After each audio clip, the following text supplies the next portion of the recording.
Good morning, everybody, and welcome to the third installment of our ENS Africa Banking and Finance CPD series. We've already had two previous webinars. This is now the third.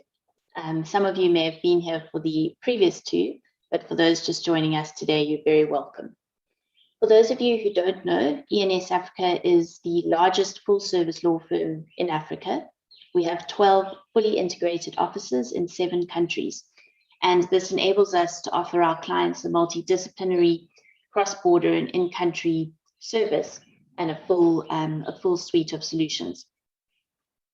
Within the firm, we also have a rather large banking and finance department made up of over 50 practitioners. And within the banking and finance department, a specialized team focusing on financial services. And that's the team in which myself and Alex Taylor, the other presenter for today's session, sit. Within the banking and finance team, we've got a wide range of specialization and within financial services as well, enabling us to service clients from fintech startups to financial conglomerates. ENS Africa is also an accredited CPD provider.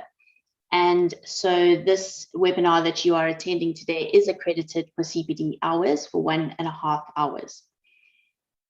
As an accredited CPD provider, we are obviously able to offer verifiable webinars such as this one, but that does mean that we need to be able to objectively verify that you are in attendance at this webinar.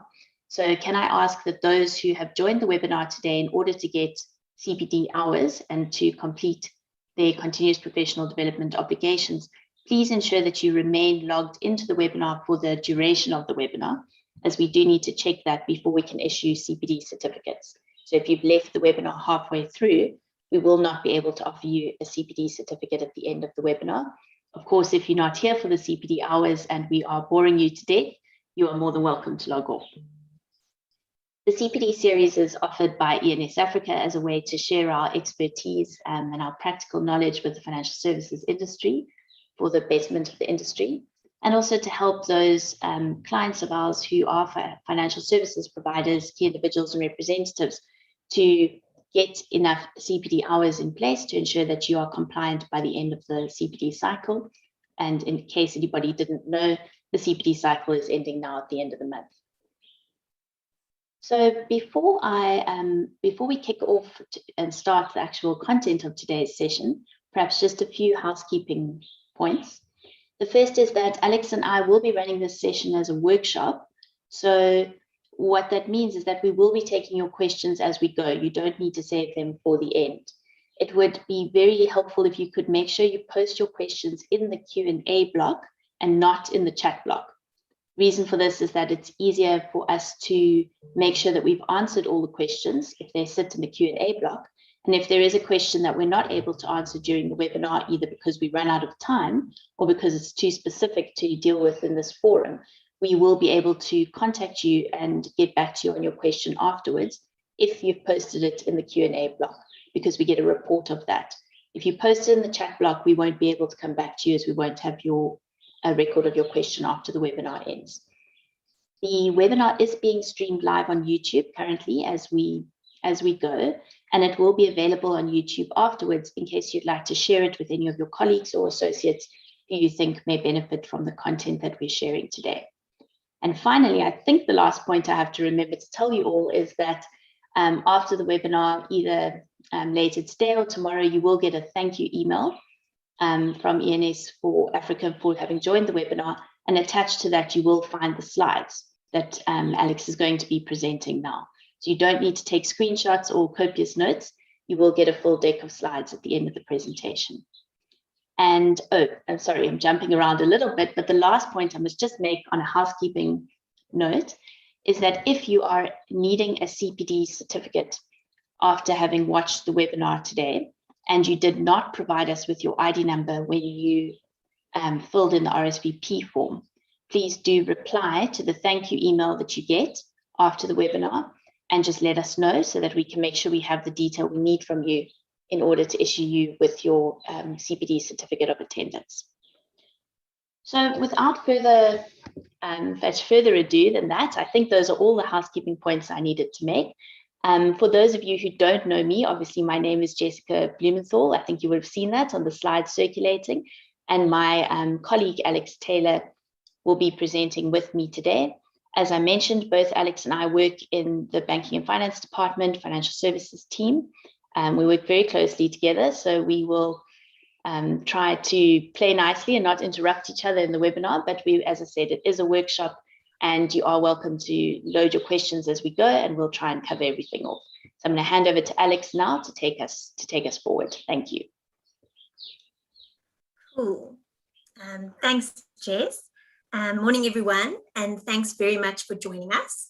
We hope that you'll enjoy the session with us today. I am now going to attempt to share the presentation that we've prepared. Bear with me, it is my first rodeo giving a presentation on Zoom. Jess, can you see it? Okay, great. So I'm just going to start the slideshow. All right, there we go.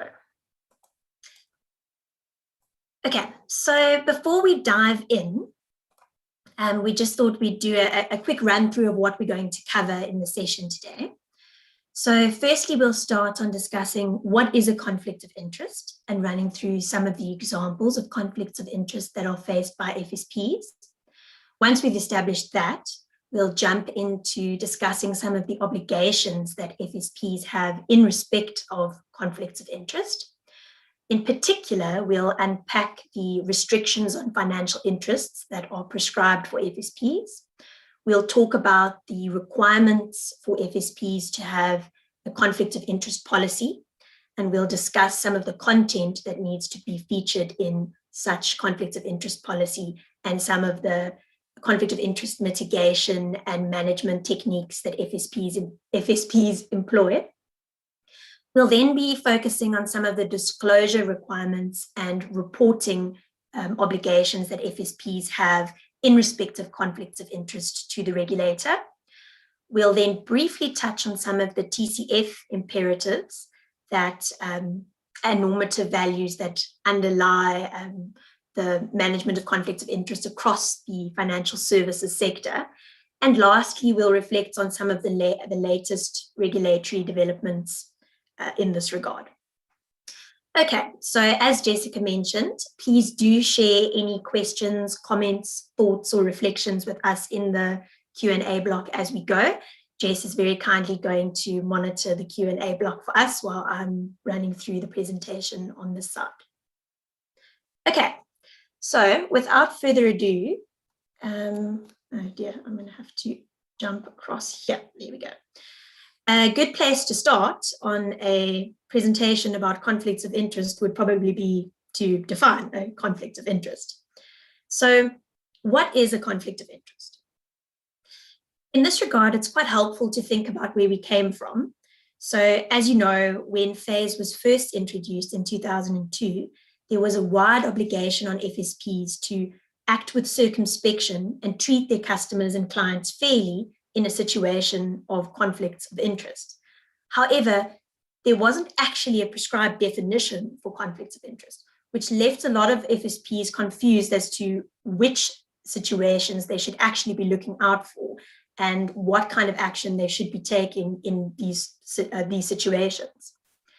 Luckily, not too long after that, in 2003, the General Code of Conduct for Authorized Financial Service Providers and Representatives was published in 2003, and a definition of conflicts of interest, which you see on the screen in front of you, was put forward by the regulator. So this definition is as follows.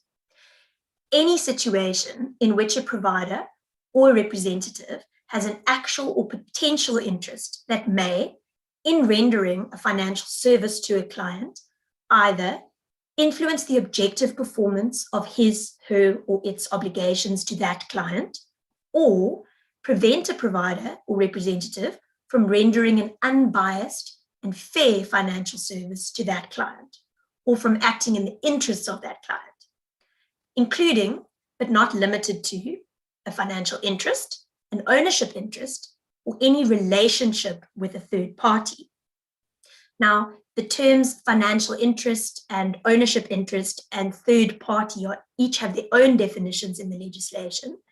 Financial interest is very broadly defined as well and includes, amongst other things, cash equivalents, gifts, services, advantages, benefits, domestic and foreign travel, hospitality, accommodation, sponsorship, other incentives and valuable consideration, but excludes ownership interests and certain types of training. Ownership interests are also very widely defined and include all types of equity and proprietary interests, including dividends and profit shares. So, in putting this definition forward, the regulator has given some clarity and some guidance to FSPs as to the specific situations that it considers conflicts of interest in respect of which FSPs will have obligations.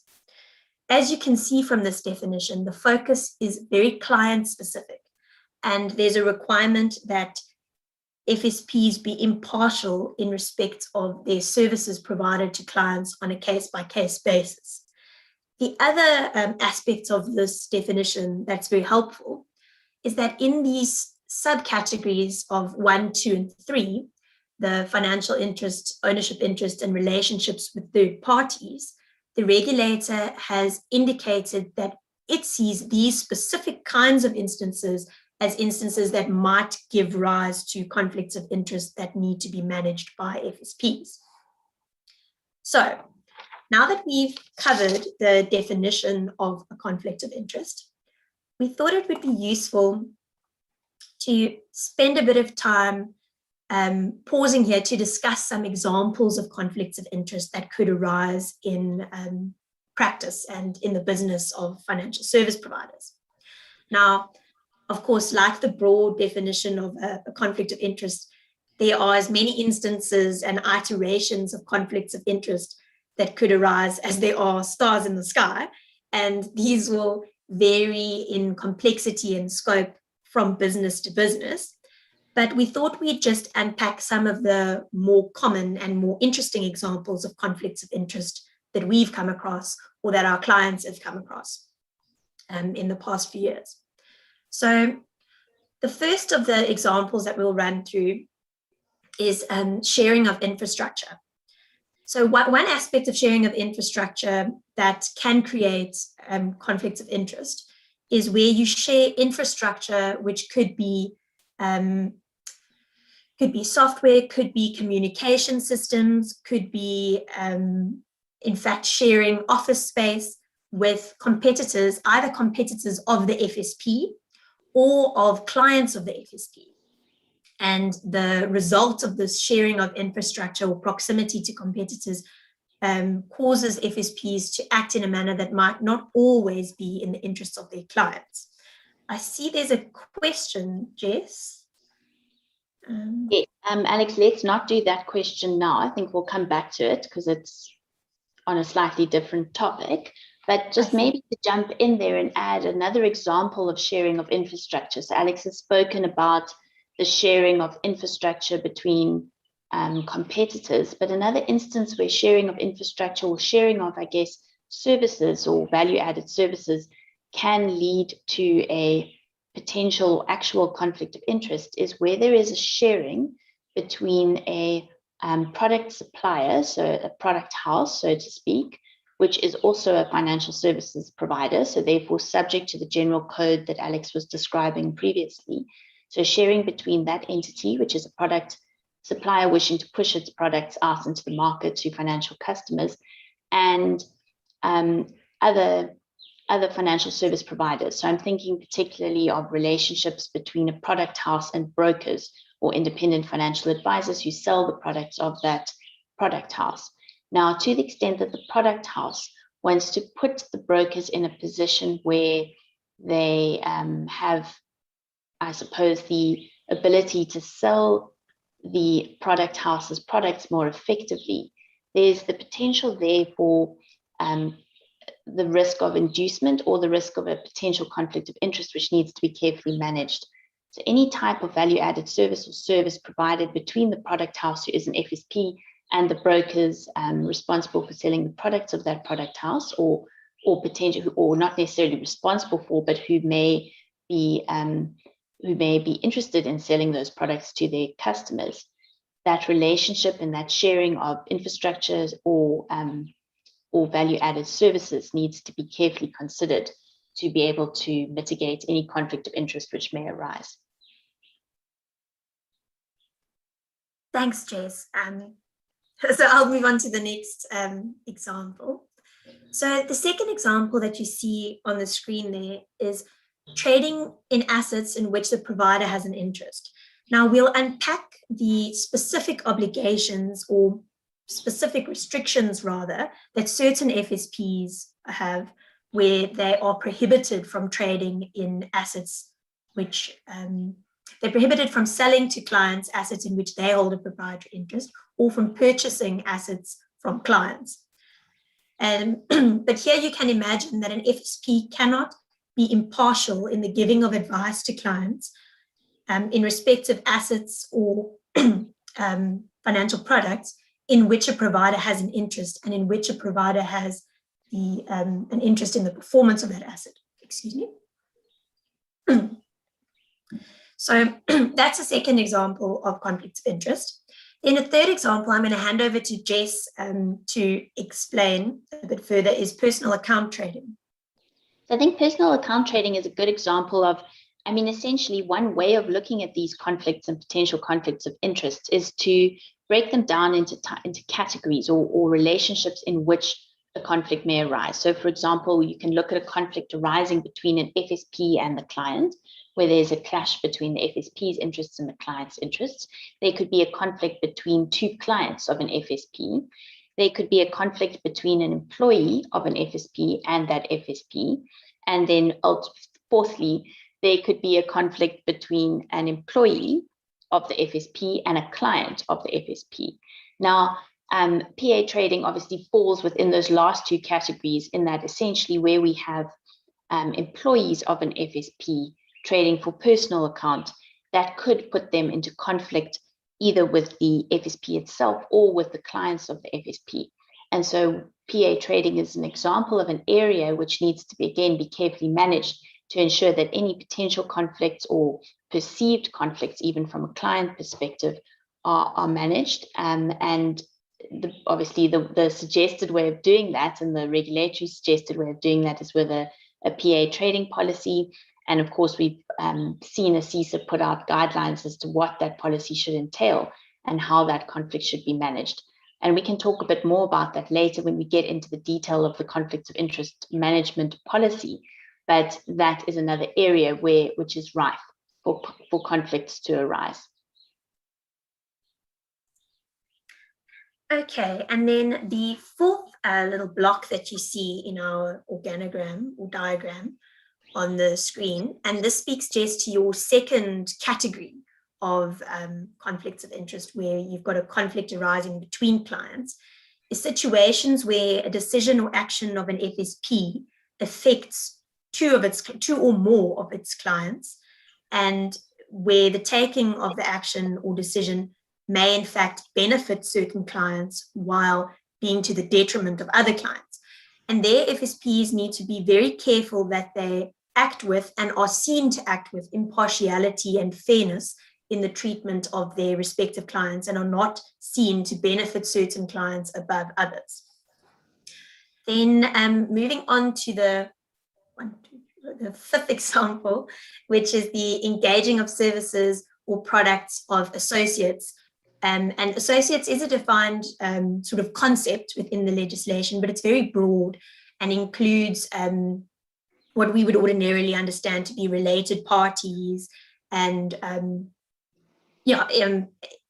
connections to the FSP.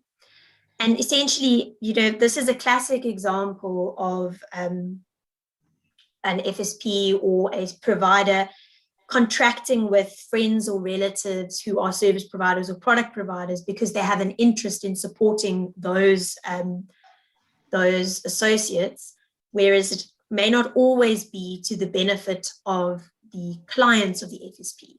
So here again, FSPs need to be very careful to manage the way in which they award service contracts and who they employ as service and product providers to their clients to ensure that they act with at all times and are seen to act with at all times impartiality and fairness, and do not benefit associates to the detriment of their clients.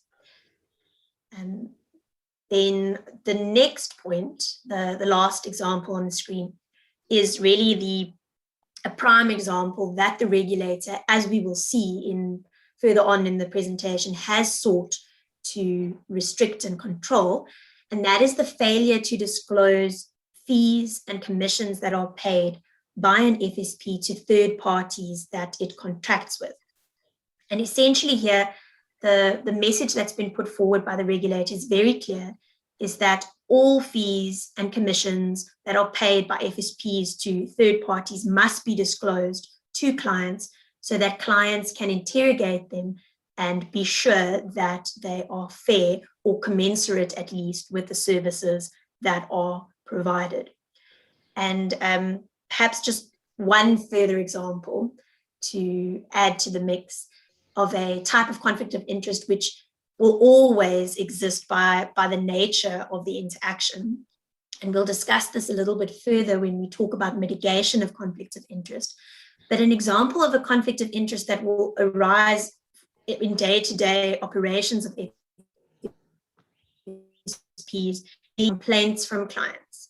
Because in all instances where a complaint has been made against an FSP, the FSP naturally has a interest in protecting its reputation and its name and resolving the conflict as quickly as possible and the complaint, whereas the client has got an interest in its complaint being resolved and in having its say in respect of the complaint that it's raised. So there we'll unpack a bit later on in the presentation how the regulator is suggesting that conflicts of interest arising in complaints management in FSPs should be managed. Jess, is there anything you want to add before I move on? Yes, Alex, thanks. Just before you move off this slide, I think we can now take the two questions that we've got so far in the Q&A block. So the first question that was raised was, where a product provider, so that's essentially a product supplier or a product house, creates a white labeled product for one broker, how does this work with conflicts of interest, and how does one mitigate this if you want to pursue this as a business opportunity, or is it not possible in the context of conflicts of interest? And this really goes to the point that we were talking about, where we were explaining that the issue here is that if you have a special relationship or a tied relationship between a product house and a broker, and that relationship is not fully disclosed to the client, then that, of course, is a conflict of interest, because the client is not necessarily aware of the relationship between the broker and the product house. And that comes back to the requirement to disclose associates and to disclose third parties and relationships with associates and third parties. It's not to say that it's not possible within a conflict of interest management framework to have that type of relationship, just as for example, there can be sharing of infrastructure between product houses and brokers, to the extent that that is defensible and doesn't result in a client's interests not being paramount, or doesn't result in a client being misled as to the nature of the financial service they are receiving from the broker, then that is manageable within a conflicts of interest policy, depending, of course, on the factual circumstances of each case. So if I, as a product house, build a white labeled product, or I make specific infrastructure available to the tied brokers who represent themselves as such to the financial customers who are the customers of that broker, then the customers' interests are served in the sense that they appreciate the type of financial advice or intermediary services they are receiving from that broker, and it's not being labeled as independent when it's not, in fact, independent. So that's the first aspect. So there's disclosure of that vis-a-vis the financial customer. And there needs to be management in the sense of there needs to be alignment between the interests of the customer and the interests of the financial services provider, such that the customer's interests are always paramount and treated first. But it is possible to manage that. It's quite factually specific, so it's difficult to answer that question completely, but it is possible to manage it with a conflict of interest within a conflict of interest framework, provided that those principles are adhered to. Then we had another question, which I'm going to paraphrase slightly, but it also relates really to independent brokers versus tied agents or tied brokers. And considering that, again, in a product supplier space, there's a different relationship between a product supplier and a tied agent, and potentially different remuneration structures on the back end, versus an independent broker or intermediary or agent and that same product house. The question is, how do we reconcile within the context of the definition of conflicts of interest, the conflict that arises there? Again, I think the answer to that question essentially is that when a client or a financial customer deals with an agent who is represented as tied or non-independent, and the Retail Distribution Review speaks about this in quite a lot of detail, then that customer is aware of the service, the financial service that's being rendered to it, and everything is disclosed to that customer. So there is not a conflict in the sense that the customer thinks they're getting one thing, independent financial advice, when in fact they're getting something else. And that's a way of managing that conflict. Of course, there is perhaps a business case to be made as to how that works on the back end between the product house and the different brokers that sell the products of that product house, and how those are incentivized and remunerated. And of course, there are rules around that, which we'll talk about a bit later in this presentation. And as you'll see from this presentation, there are going to be further rules in the future around managing incentives and remuneration going forward to ensure that this doesn't result in further conflicts of interest. So just to answer those two questions, Alex, I think that those are the examples we wanted to talk about on this slide. Yes, so we can jump to the next one. Thanks. Sure. Okay, so now that we've discussed the definition of a conflict of interest, and we've gone through some of the examples of conflicts of interest that may arise, we are going to jump into the obligations on FSPs in respect of conflicts of interest. So here we're going to discuss the obligations of FSPs, focusing on 4 broad themes. The first will be restrictions on financial interests that are prescribed by the FSPS legislation. Secondly, we'll unpack the conflicts of interest management policy and what that should contain. Thirdly, we'll look at disclosure requirements in respect of conflicts of interest, as well as reporting requirements to the regulator that FSPs need to comply with. Lastly, we'll touch on the TCF imperatives and normative principles that the regulator has articulated in relation to conflicts of interest. Okay, so moving on to the first of these 4 topics, which is the restriction on financial interests. So what you see on the screen in front of you is a paraphrased version of the paragraph 3A1 of the General Code of Conduct for financial service providers and representatives. So it says that a provider or its representatives may only receive or offer the following financial interests from or to a third party. And Jess will unpack the definition of a third party a little bit later in the presentation.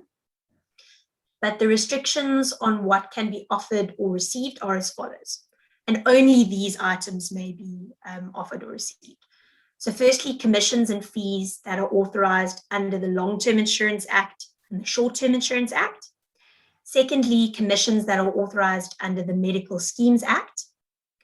Thirdly, fees that are specifically agreed to in writing by the client.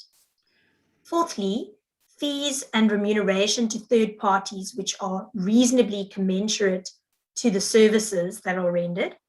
And lastly, immaterial financial interests. So what we'd like to pause on for discussion on this provision is 2 aspects of this of these restrictions. And the first is the underlined wording that you see there, fees that are specifically agreed to in writing by the client. So the question that FSPs often raise is, how far do we have to go with regards to disclosure of the fees or commissions in order for it to be said that the client has agreed to them in writing?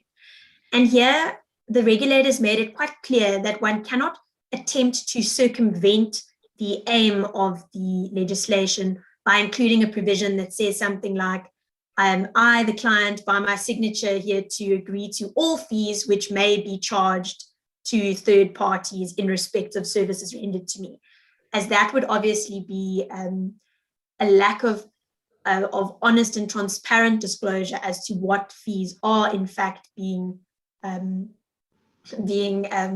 charged to the third party. So really what FSPs need to be sure that they are doing is properly disclosing fees and commissions in a manner that the client can understand, so that it can be said and defended that the fees have in fact been understood by and agreed to by the client.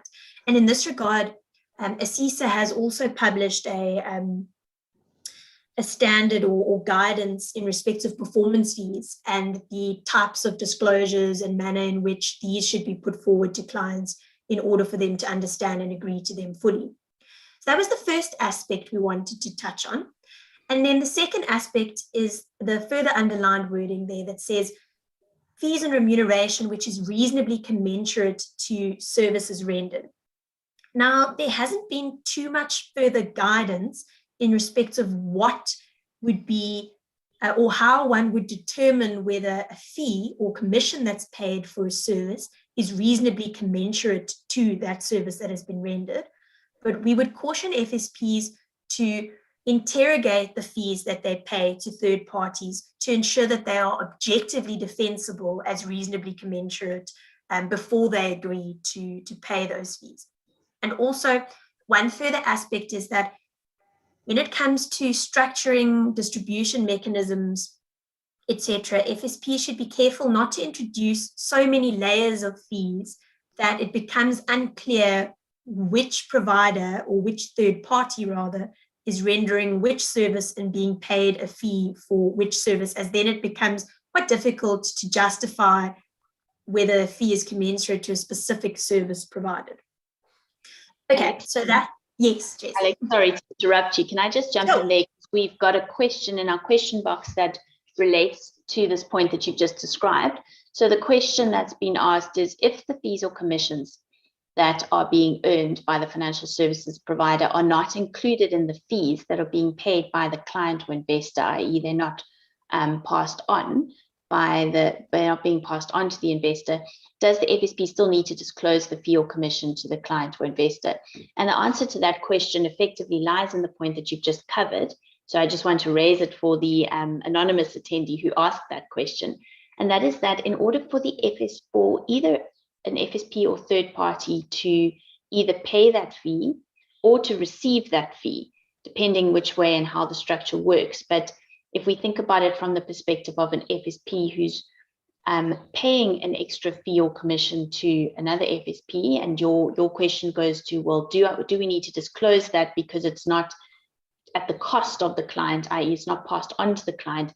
The answer to that is yes, because if it's not disclosed to the client, or it's not reasonably commensurate to services rendered, then it would be excluded by the section that Alex has just described. And it would be a restriction or a restricted financial interest, not able to be paid by an FSP or earned by an FSP on the other side. So for that reason, it would need to be disclosed unless it fell within one of the other categories. And perhaps just another point just to make here before, Alex, I'll let you move on.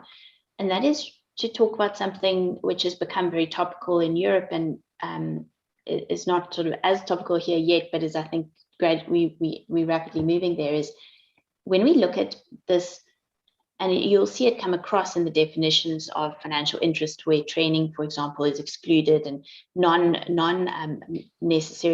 not necessarily just looking at payments of money between financial service providers and third parties. We're also looking at, as we mentioned on the previous slide, value-added services being exchanged between them or being used potentially, or at least seen to be used as an inducement. So, for example, if you think about the example that's become pertinent in Europe of research services, so where research services are bundled together with execution services, and asset managers or investment managers could be said to be induced to use the execution services of another financial service provider because of the research services they get by using the execution services. That, of course, in a European context and EU regulations context, has now been prohibited by MiFID II, and that those research services need to be split out and paid for. And that's essentially similar to what we're talking about here in a South African context, where the regulation is taking us to a point where any value add or value sharing or rebate or commission or fees or anything of the like, which could be considered an inducement, is shared between a financial services provider or its representative and a third party, then it needs to fall within one of these categories in order to be permissible or allowable. So just to add that, Alex, before you go on to immaterial financial interests. Sure. Thanks, Jess. I actually wasn't going to stop on immaterial financial interests because they are immaterial. Anyway, so immaterial, but a hot topic, I think, for those who miss the golf days and the sporting events, etc., that previously would have been enjoyed, when they could still fall under that heading. That is very true. No, the last point I was going to touch on, well, actually, two final points on this slide, one of which is on the slide and the other which is not, is that there are restrictions on sign-on bonuses as well. So Category 1 financial service providers that are authorized to give advice may not, in any instances, receive sign-on bonuses, which are essentially incentives to become providers for specific product suppliers. And by including this restriction, obviously the regulator has identified this as a particular instance in which conflicts frequently do arise and should be stamped out. And then lastly, the last point that should be on the slide but isn't, is what we touched on earlier, which is the restriction on ownership interests in certain instances. So that restriction is contained in the other code of conduct, which is the code of conduct for discretionary financial service providers. And there's also a hard prohibition there prescribed by the regulator, saying that discretionary FSPs may not sell financial products which are owned by that FSP to their clients. And they may also not buy for their own account any financial products which are owned by their clients. Again, this is an instance where the regulator feels that conflicts of interest will arise, and thus this should be prohibited. Jess, before we move on, I see that there is a question for you on immaterial financial interests in the, I probably shouldn't have stayed there, but I was going to say, you definitely cannot jump over immaterial financial interests. They are not immaterial. We can talk about it on this slide and answer the question. So the question that we've got again from an anonymous attendee is, would it be deemed an immaterial financial interest if an FSP pays for the lunch of an independent broker? So maybe before answering that question, just to give some content to the definition. So the immaterial financial interest is supposed to exclude that which is truly immaterial. And it's the nuisance that this particular section of the conflicts of interest provisions within the general code is attempting to regulate is what was considered quite elaborate and extravagant business entertainment that took place before these regulations came into being, and which could have been seen as influencing or inducing business, such that business went to financial service providers or third parties who were perhaps not best placed to serve the interest of the client, and the interest of the client was not paramount, rather the interest of the representative or the financial service provider or third party was being favored. So with this restriction on financial interests that we've just been talking to, there is a catch, or I guess a de minimis or a minimum type of financial interest, immaterial financial interest, which is permissible. And this is to permit the normal niceties of business, the sort of low-level gifting. So I'm trying to think of a good word for it, but the non-elaborate, non-extravagant gifting, such that gifting doesn't amount to an inducement and is rather just an aspect of ordinary business. What the restriction is 1,000 Rand on an annual basis per provider who is a sole practitioner, or per representative within a FSP, or to an FSP for the benefit of its representatives. That would be a different category. So the way to interpret that is, if you have an FSP who has 100 representatives, that does not mean you can take the 1,000 multiplied by 100, and that's the cap for your annual year of entertainment with that particular FSP. If you took, in the question that we had, if you took a broker to lunch, interaction with that broker, the lunch is a benefit for the particular broker, so that FSP would on its side record the cost of that lunch within its immaterial financial interests register, and would not be able to spend more than 1,000 Rand on that lunch on that broker, to answer that specific question. It does become quite tricky because, of course, you do need to keep track of it. You need to be sure that you are being thoughtful as to how you interact if you are an FSP dealing with another FSP or the representatives of that FSP.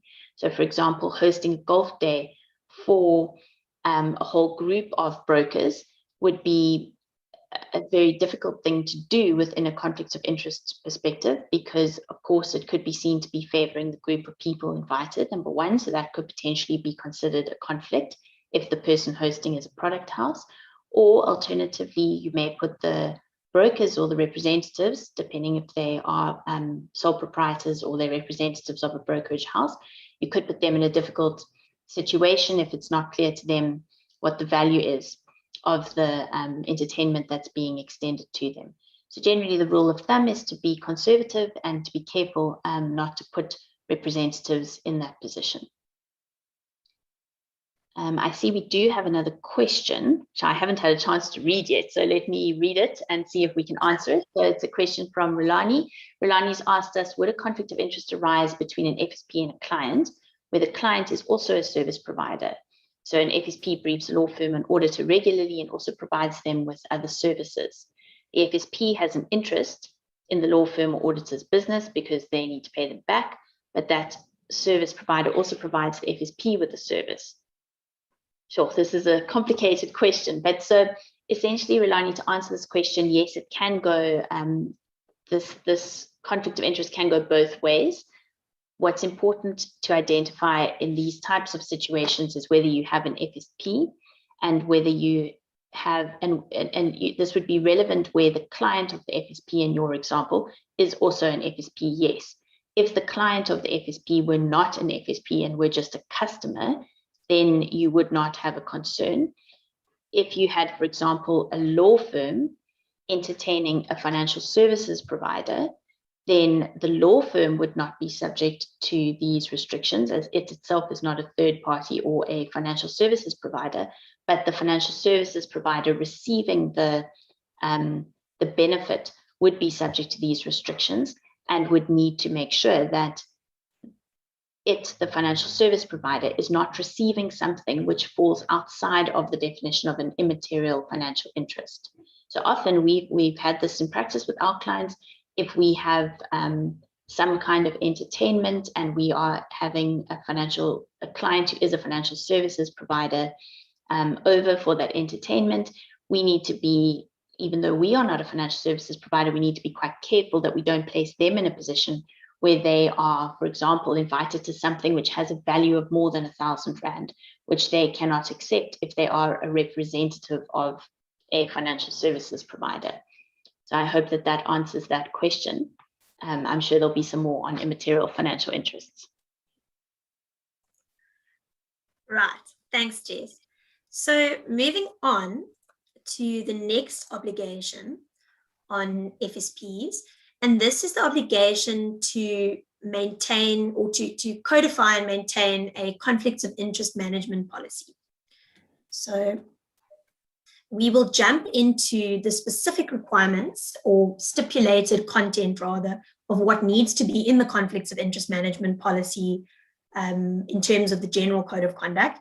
But before that, we've just sort of summarized it in this fancy graphic that you see on the screen, which is that the principles of a conflicts of interest management policy is that you need to include mechanisms to identify conflicts of interest that may arise, to avoid conflicts of interest, to make sure that all conflicts of interest are disclosed to clients, and to mitigate and manage conflicts of interest that cannot be avoided. And then overlaying these four principles, there need to be strong controls in place that are prescribed in the conflict of interest management policy to ensure that these four principles are adhered to. And then there needs to be an aspect of continued compliance with the controls and these four principles. So to actually run into the detail of what needs to be in a conflict of interest management policy, as we've said, there need to be mechanisms for the identification of conflicts of interest. There need to be measures for the avoidance of conflicts of interest. And where avoidance is not possible, the reasons, therefore, need to be prescribed in the policy, and the measures for mitigation and management of such conflicts of interest need to be set out.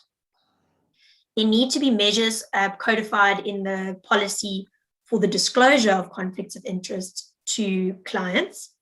There need to be processes and procedures and internal controls to facilitate compliance with the policy. There need to be prescribed consequences for non-compliance with the policy by the provider's employees and representatives. And the basis on which representatives will qualify for financial interests needs to be set out in the policy as well. So the regulator has put forward these broad categories of content that need to be featured in a conflicts of interest policy. But further than that, there are no solutions or rules that can be used by FSPs to sort of in a one-size-fits-all approach to deal with conflicts of interest. And actually, each FSP needs to do some introspection and interrogation of their own business and the kinds of conflicts that would arise in their specific business and how they would deal with these in practice. So that brings us to the next slide, I think, which is dealing with mitigation and management of conflicts of interest in your conflicts of interest policy. Now, as I've said, there are no prescribed solutions that the regulator has given in this regard. So really, FSPs need to do a bit of thinking and work this out for themselves. But we thought we'd stop and reflect on a few of the management and mitigation procedures that we've seen in practice in advising FSPs and also in assisting with drafting of conflicts of interest management policies.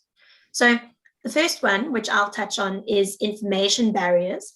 And this really goes to, well, it ties in with the second point below.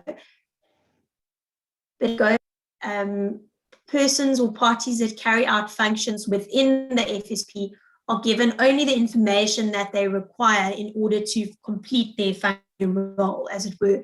And you don't create instances where conflicts can arise by allowing information that should be kept confidential and restricted to flow too freely within the business. So that's the first example. And then Jessica, will you touch on the second one for us? Yes, so another thing that's, I think, quite important when thinking, because as Alex has said, there are no hard prescribed, or there are some hard prescribed rules, but mostly the provisions deal with principles. So if we, as an FSP, are looking at the principles and trying to formulate a conflict of interest policy, one of the things to think about, or the headings to think about this under, is around the functions within the FSP, and to ensure that you have sufficient separation of those functions and sufficient reporting lines in respect of conflicts to ensure that your policies and principles around how conflict should be, avoided or mitigated are implemented properly. So what that might mean is it may mean that you need to, in the conflict of interest policy, ensure that the line of conflict reporting goes up correctly along the hierarchy of seniority, such that someone in the business who identifies a conflict is able to raise that conflict with someone who is impartial and not with the person who is involved in the conflict or potentially involved in the potential conflict, so to speak. So the one thing that the conflict of interest policy should make very clear is what those reporting lines are. Another thing to make very clear in the policy is the separation of the functions. So, for example, if there is a compliance function, well, I mean, obviously there will be a compliance function, but if that is an internal compliance function as opposed to an external compliance officer that's been appointed, it's important to ensure that the internal compliance function within the financial services provider is independent and is appropriately positioned within the business such that that function, compliance function, is able to impartially deal with conflicts of interest that are raised. What is not helpful is if a conflict of interest, or at least a potential conflict of interest, is identified within the business of an FSP. And whilst that might, in accordance with the conflicts of interest policy, be escalated up the correct communication lines, if it doesn't land on the desk of an impartial, independent person to consider whether that conflict can be avoided or whether the mitigation measures to be put in place in accordance with the conflicts of interest policy are sufficient to protect the interests of customers. If the person ultimately making that decision or having oversight over that decision is not impartial and is not appropriately positioned within the business and appropriately empowered to make that decision, then of course the conflicts of interest policy will fail and the conflicts won't be appropriately managed within the FSP. So giving some thought to both the separation of functions and the communication lines is critical in order to ensure that the policy actually means something in substance and does its job of ensuring that customers' interests are protected. Alex, can I hand over to you to talk about defined remuneration practices? Yes, sure. Thanks, Jess. So again, this touches on the point that we previously discussed with regard to restrictions on financial interests. And really what we found is that if a FSP has defined remuneration practices and policies that it puts in place in respect of the incentives that are paid to the various service providers, to the FSP, then this creates a lot of transparency and results in less conflict situations arising in respect of these kinds of situations. So that's one that we often see in conflicts of interest management policies. And then, Jess, I'm going to hand over to you to discuss the policies and restrictions on gifts, which I think touches in with what we were saying previously, and then the personal account dealing restrictions. So perhaps just to pause on this concept of gifts and entertainment. So as we spoke about earlier, any type of entertainment or gift provided to a representative of a financial services provider needs to either fall under the definition of immaterial financial interest, so be less than R1,000 in value on an annual basis, taken in the aggregate of all the gifts given to that representative during the year, or it needs to not be accepted. So what we've seen some people do in their conflict of interest policy in order to keep track of this and to ensure accountability is, of course, you see gift registries being kept, where if a representative has received a gift or has been the recipient of entertainment, then that will be logged. And the purpose for logging that is to ensure that on an aggregate basis, R1,000 is not exceeded in the year. Alternatively, we've seen people provide quite elaborate, because it is an awkward situation potentially if a representative is gifted and doesn't necessarily want to accept a gift because they're concerned about it exceeding the value of their immaterial financial interest. We've seen gifts being donated. We've seen equivalent amounts of money in value to the gift being donated to a charity to, I guess, neutralize the value of the gift being given and the perceived inducement that the gift represents. So there are some creative solutions that financial services providers have come up with to deal with gifts, entertainment, and to ensure that these do not amount to an inducement or at least a perceived inducement. But it's helpful if the policy, the conflict of interest management policy, goes into a bit of detail on this score and really gives guidance to representatives who so that they have clear rules as to how to deal with gifting that may occur or with entertainment to which they're invited. To maybe perhaps move off that point and to move on to let me move on to the personal account dealing restrictions, and then we'll come back to the question. I see one's just popped in the question box. Personal account dealing, as we mentioned earlier, is an area which could arise in conflicts of interest if not managed properly. So what the ASISA guidelines essentially require is in the personal account trading policy, some of the principles to be encapsulated in that policy to ensure that the interests of the employee doing the personal account trading versus the clients of the financial services provider employing that employee, to ensure that those interests are appropriately in the correct order, such that the client's interest is always paramount. Some of the obvious things to include in that policy are to ensure that the employee may not trade on inside information, which obviously is the case in any event in terms of law, but there may also be watch lists or embargo lists of securities in which employees may not trade if the financial services provider is trading in those securities for its clients at a particular point. So certainly securities can be put on an embargo or watch list. There can be other provisions around, for example, employees may only trade on a long-term basis and not in a speculative manner. Of course, that also helps to ensure that there's no opportunistic trading which could be prejudicial to clients of the financial services provider. And the other important principle is that the trading should never impact on the ability of the employee to fulfill their duties to the clients of their employer. And so principles around that may also be built into that, to the personal account dealing restrictions, which would sit within the conflicts of interest management policy, ensuring that the customer's interests remain paramount at all times. Alex, shall we move on to decline to act in instances of conflict? And I'll have a look at the question while you speak to that one. Sure. So in as much as there are all these manners in which conflicts of interest can be managed and mitigated, there will be some instances in which conflicts are so obvious and so profound that they simply, the FSP cannot continue to act in respect of that particular scenario. So one doesn't come to mind off the top of my head, but for example, an FSP should interrogate the instances in which it would, the conflict is so profound that it would not be able to act and to go forward, even if it were to disclose the conflict to the client. It's simply the conflict's too serious for it to proceed. So each FSP should, we would advise, think of those scenarios that might arise in its business and set them out in writing in its conflicts of interest management policy. Then the next management and mitigation procedure that we often see included in policies is the requirement for regular training of personnel on conflicts of interest management.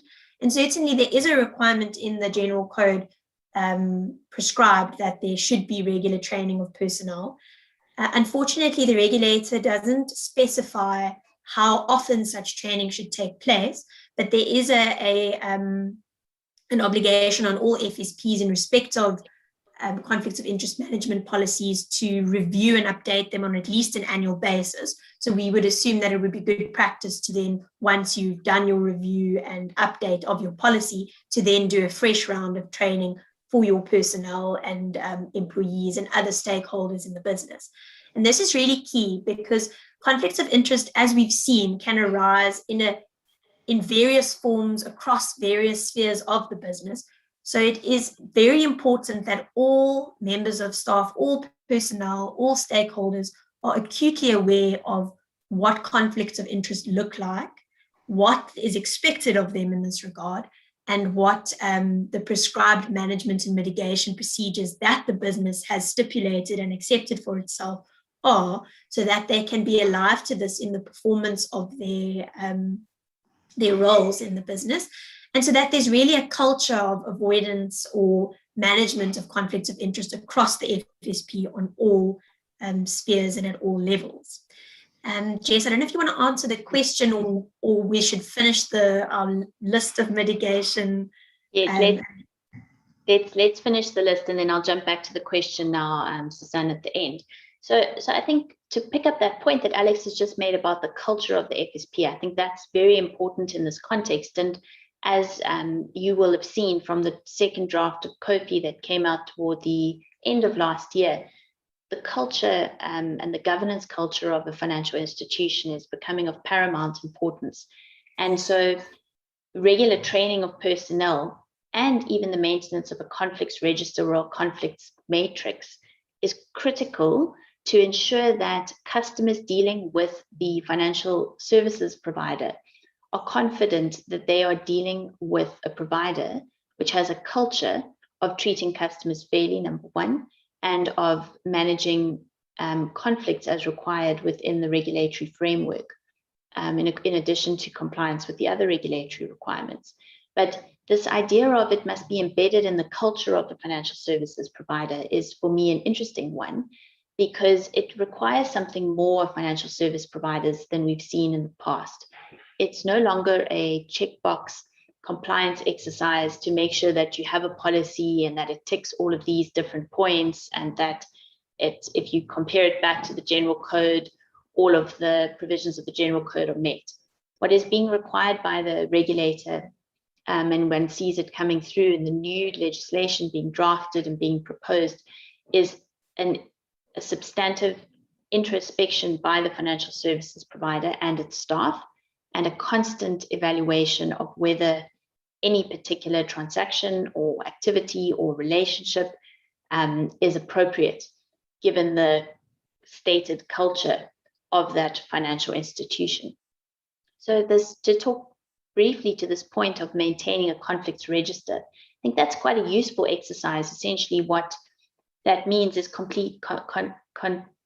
maintaining, not complaining, maintaining a list of associates or third parties with whom relationships exist, or there's a connection between them such that they fall within the definition of associate.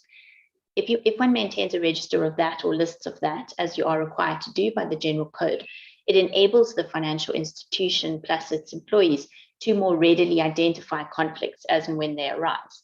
In a sense, it heightens sensitivity around interactions with those people sitting on the registers. That's the first aspect.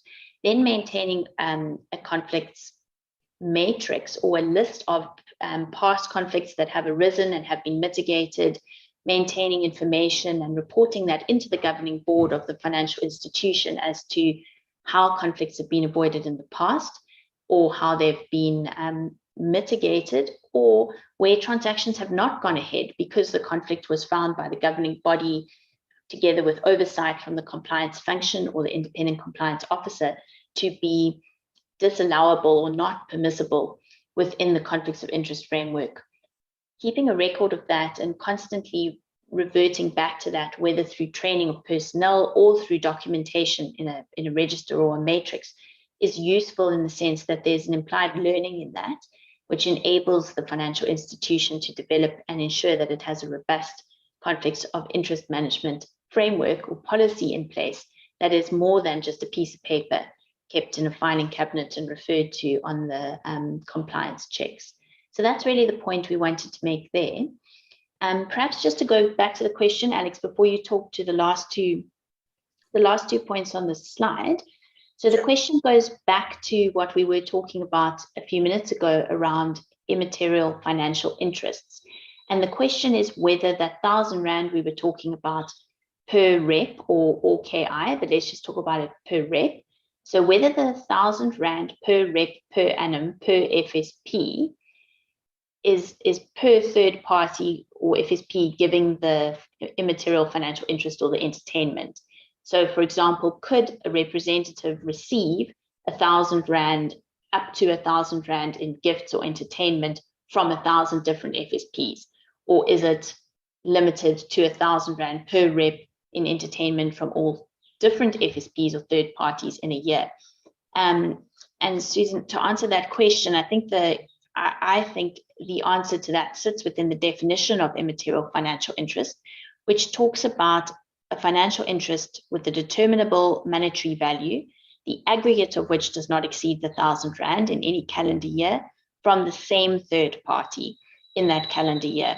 Now, that's important because, again, remember the principle is we are trying to avoid inducement. So we're trying to avoid a representative being courted by a third party and thereby being induced to render financial services to its client that are not in the best interest of its client, but are rather driven by the rewards the rep can receive from the third party who's been courting that rep. So, of course, if several third parties were courting that rep, the risk of inducement is not as high, and that's why the definition's been written in that way.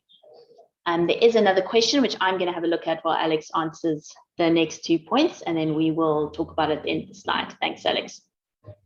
Sure. So then just to finish off this slide, the last two mitigation and management techniques that we've seen in conflicts of interest management policies is firstly that to have independent parties investigate and deal with complaints made against the FSP. And this really ties into the second sub-bullet that Jess discussed earlier, which is where she was illustrating the importance of separating functions within the FSP. And just maybe one additional aspect to add here is that as we've seen from the conduct standard for banks that was published last year and that Jessica presented on in an earlier iteration or earlier one of these CPD accredited talks. And the banking conduct standard really is the first conduct standard that the regulator has put forward. So we're expecting it to be the forerunner for the industry, the financial services industry at large. And we expect to see similar requirements coming up for all the other kinds of participants in the financial services sector. But what we saw there in respect of the investigation of complaints is that the FSCA takes it very seriously that complaints must be investigated by independent parties of a sufficient seniority and rank to really resolve them in a fair and transparent manner and to ensure that there's no impartiality in this regard. So that's just the one additional point that I wanted to add there. And then lastly, in as much as there may be some instances where conflicts of interest are so profound that a FSP cannot continue to act in respect of those situations, there may be conflicts of interest which exist but are not so profound as to render an FSP unable to act. And there we find that it is completely acceptable to simply disclose those conflicts of interest to clients and have clients consent to the FSP continuing to act despite such conflicts of interest. So yeah, that was the last point we just wanted to run through on management and mitigation procedures. Jess, do you want to answer that question now? Yes, thanks, Alex. And perhaps just before I get on to the question, to add to what you've just said about client consent, I think what's important about client consent is that the client must have all the facts before consenting. Yep. So the client must know exactly what they're consenting to, and their consent must be timeously requested from them. So the consent must be requested from the client at a point in time where the client can elect not to invest or not to proceed with the financial services provider. Having now knowing of this conflict and therefore having a real option to really either consent or to cease proceeding with that financial services provider. So that's just an important element to add to consent. Consent is not hiding the conflict of interest away in the terms and conditions and getting the client to sign at the end of page 6 and then assuming that the client has consented and that this cures the conflict of interest or the potential conflict of interest. Shanae de Klerk has asked a question around if a manager declares that he or she has other financial interests or outside business interests, how would the compliance function or the independent compliance officer or governing body, whoever is responsible for analyzing this, how would they know if this is in fact a conflict of interest? Is it sufficient if the person declares themselves that there's no conflict of interest, or must this be investigated?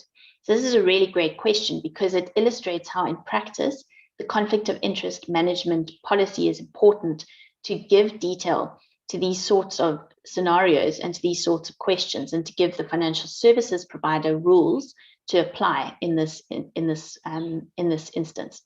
So what, Shanae, to answer the question, certainly the answer to this would very much depend on what the conflicts of interest policy said of the particular financial services provider, but a policy that would be compliant with the regulation and that would be sufficiently robust would ordinarily require employees or managers to disclose their financial interests or outside business interests. For this to be disclosed, escalated to compliance. Then there is ordinarily a committee of people who would consider whether it in and of itself amounts to a conflict or a potential conflict. And obviously, of course, that depends on the substance of the existing relationship or financial interest. If it is deemed to be a potential conflict, then there may be further investigation required. Alternatively, the outside interest may be so outside the realm of the business conducted by the financial services provider that it's clear that it's not a conflict. Or alternatively, it may be put on a conflicts list or a conflicts matrix, such that it's something that the business can be aware of, so that if a transaction were to arise in future which touched upon that pre-existing relationship or in any way interacted with that pre-existing interest that the manager or employee held, that could then be scrutinized in greater detail. So it's not necessarily the case that it would be a potential conflict of interest immediately, but by disclosing it and it being watched or noted by the various committees, etc., within the financial services provider responsible for conflict management, that would be a way to ensure that the relationship or the pre-existing outside business interest is not allowed to give rise to a potential conflict of interest in the future. Thanks, Alex. We can move on. Thanks, Jess. So now that we've discussed the conflicts of interest management policy, we're going to touch briefly on some disclosure and reporting requirements that are prescribed for FSPs. So there's a requirement that a provider must disclose and in fact include in its conflict of interest management policy a list of all its associates, the names of third parties in which the provider holds an ownership interest, and the nature and extent of the ownership interest that the FSP holds. So Jess is going to unpack these definitions of associate and third parties for us a little bit before I move on to the other aspects on this slide. Thanks, Alex. I think here what's important for us all to note is that the definition of associates is very wide. So essentially what it does is it analyzes relationships with a natural person and with a juristic person, and also between natural persons and juristic persons.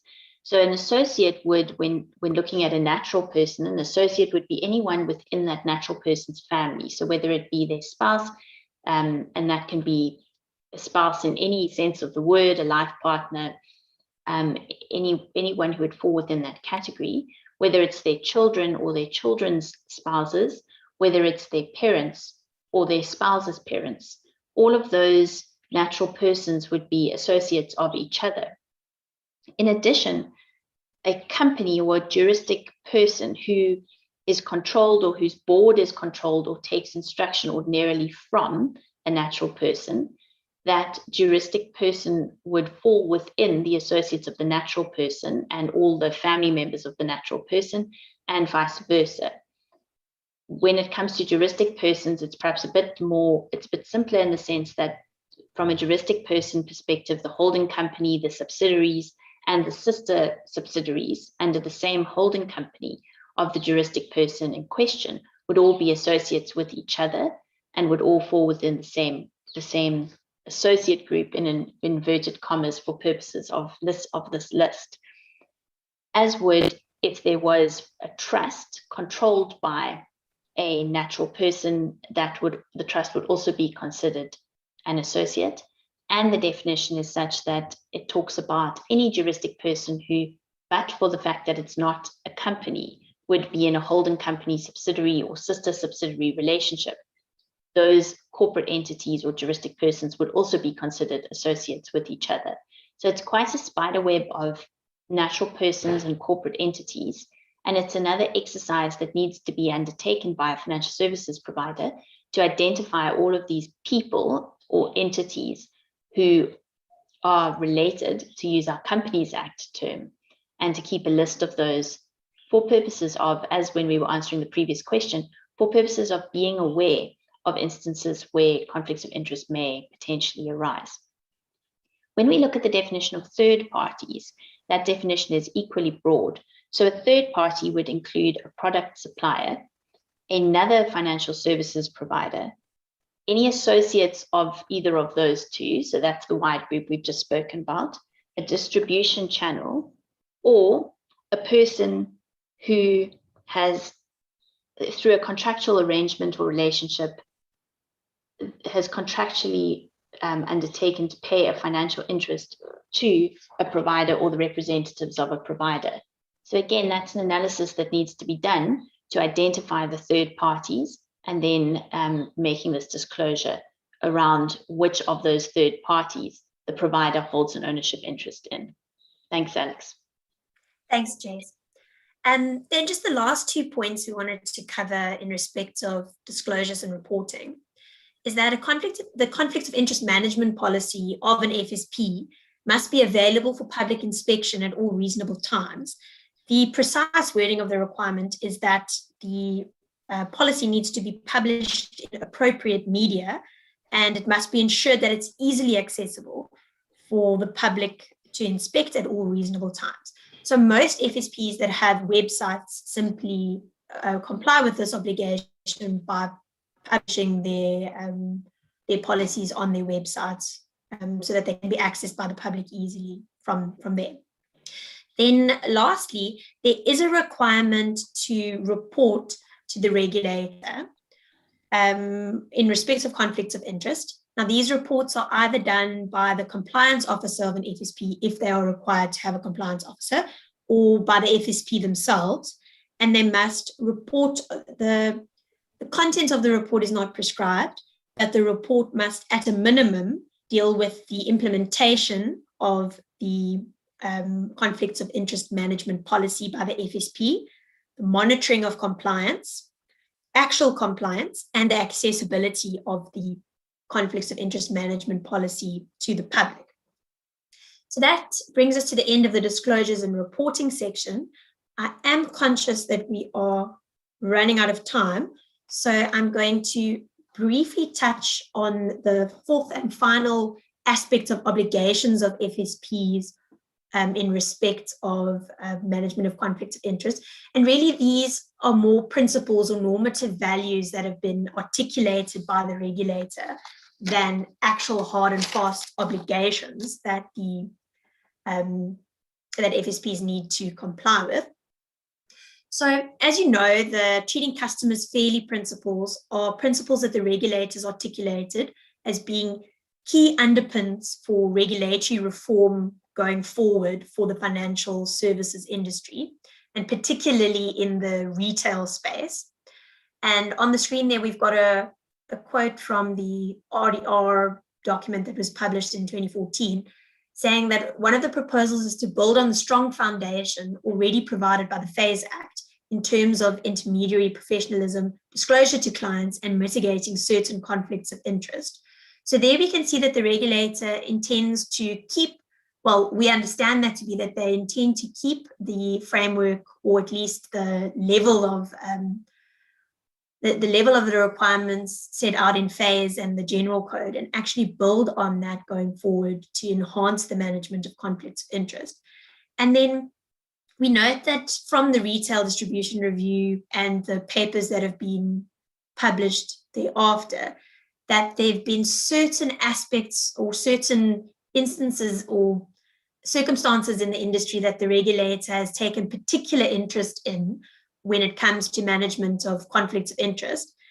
And the first one is, in fact, the multi-tied advisors and product supplier relationships that one of the questions went to. And indeed, the regulator is of the same view that the long-term insurance industry in particular needs some reform in this regard. And there have been further documents published by the FSCA under the Retail Distribution Review dealing with the appropriate kinds of remuneration schemes between multi-tied advisors and product suppliers in this space. So we are expecting further regulation in this regard, certainly, and the regulator is alive to the fact that there is a real risk of conflict of interest in this space. Then there's also the move towards not allowing juristic representatives to provide advice, as this undermines the customer's ability to appreciate the capacity in which advice is provided and potential conflicts of interest that could arise in these circumstances. There's also a view to regulating outsourcing arrangements, particularly in respect of product supplier functions or activities to financial advisors, subject to certain permitted activities in this regard. Something that's not on the screen, but that the regulator has indicated that they will be looking at, is the restriction of very complex distribution models that we spoke about earlier, which can disguise and conflate the various roles performed by different FSPs and the fees that they are paid, and how this can result in conflicts of interest to the detriment of clients. Another aspect that we are seeing come through is the review of ownership structures and potential conflicts of interest that can be created in this regard.